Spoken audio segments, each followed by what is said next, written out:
कर जीवा समय है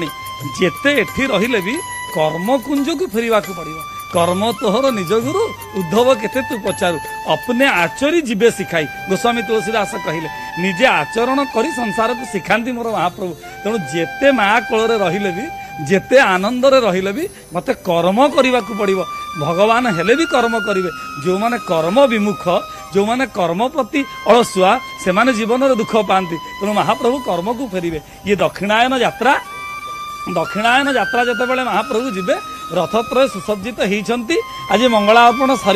सरला महाप्रभु जात भोग खेचेड़ी खाई जिते महाप्रभु पहंडी में बाहर रथ आनंद गदगद होइजिबे रथ काली ठारू पुणी थर मन दुख करेंगे जे महाप्रभु सारा जीवन गरुड़ पिठी गल यही 9 दिन 2 दिन आम पिठी बसीच तेणु एथरक रथ आउ टे खुशी हे कारण बाहुड़ा परदिन सुनावेश हुए एथरक बाहुड़ा परदिन सुनावेश ना बाहुड़ा ता परदिन छाड़ी ता परदिन सुनावेश आउ दिने महाप्रभु रथ मंडन करेंगे तेणु ये रथर आनंदर पर्व तेणु आनंदर पर्व आमे जतक सेवक कूल आम विशेष आनंदर पर्व कहीं जानती ना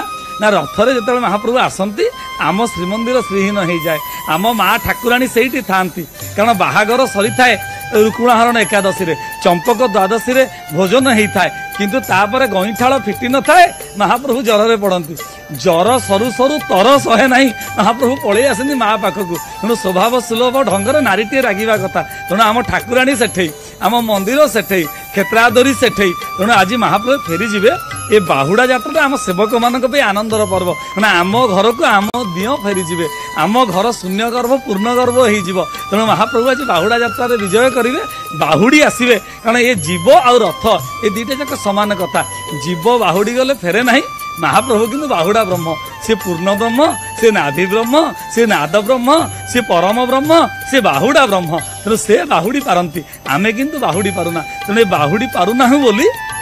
आमे जीव से बाहुड़ी पारती बोली सी होउछन्ति ब्रह्म।